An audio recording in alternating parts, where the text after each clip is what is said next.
কি ব্যাপার স্যার, শেষ মুহূর্তে তাহলে দর্শনকারীরা ধরছেন? জি, অনেক কষ্ট করার পর অবশেষে দর্শনকারীরা ধরতে পারছি। দলে কি আজকে এরা ধরছেন, 2 দিন ভরে টাকা খায় ছেড়ে দিবেন? আমার বন্ধু একবার ঠিক কইছে, আপনারা টিয়া খায় 2 দিন পরে সাইরা দেন দেখো এইসব দর্শনকারীরা আরো দর্শন করার সাহস পায়। এই যে স্যার আপনারা দর্শনকারী করে ছাইরা দেন, আপনার ঘরে তো মা বোন আছে, যেদিন আপনার মা বোনের লগে হইব সেদিন ঠিকই দর্শনকারী বিচার করবেন। স্যার, আপনারা যদি দর্শনকারীর বিচার না করতারেন আঙ্গ জনগণের হাতে তুলে দেন, দেন আমরা কি বিচার করি। দেখেন, আপনারা না জানি না সবসময় পুলিশে দোষারোপ করেন। আসলে আমাদের হাতে কিছুই করার নাই। পুলিশের কাজ হচ্ছে আসামি দইরা আদালতে পেশ করা, আর যা শাস্তি দেওয়ার আসামিকে আদালত দিব। আমাদের হাতে কিছুই করার নাই।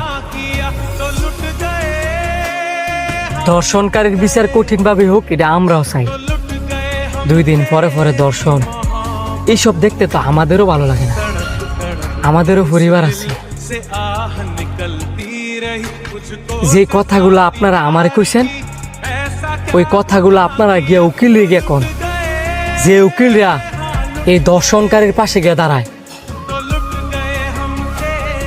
যারা কয়ডাটিয়া লোভ হইরা এই দর্শনকারী করে বাঁচায়, তারা তো একটা বার এটা চিন্তা করে না যে তাদের বাসায়ও তো মা বোন আছে, বউ বাচ্চা আছে, তাদের সাথেও তো এমনটা হইতে পারে। আপনারা বরঞ্চ এটার প্রতিবাদ করে যে উকিল রে দর্শনকারীর ফাঁসি গিয়ে দাঁড়ায়, এই দর্শনকারীর বিচার হওয়ার আগে ওই উকিলের কঠিন বিচার হওয়া উচিত।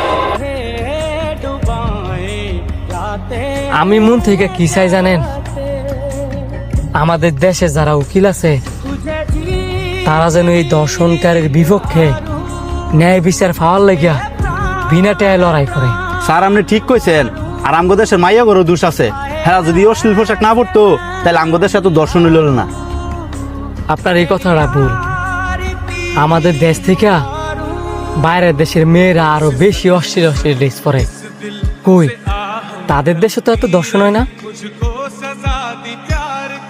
এদের আমিষা ছোট্ট বাচ্চা মেয়েরা, সে কি অশ্লীল ড্রেস পরছে? 2 দিন পরই তো দর্শন হয়। একটু খোঁজ নিয়ে দেন তো, যে মানুষগুলার দর্শন হয়েছে, যে মেয়েরা দর্শন হয়েছে, তারা অশ্লীল ড্রেস পরে কিনা। তবে আমি নিজেও চাই আমাদের দেশের মা বোনরা পর্দা করে ছিল।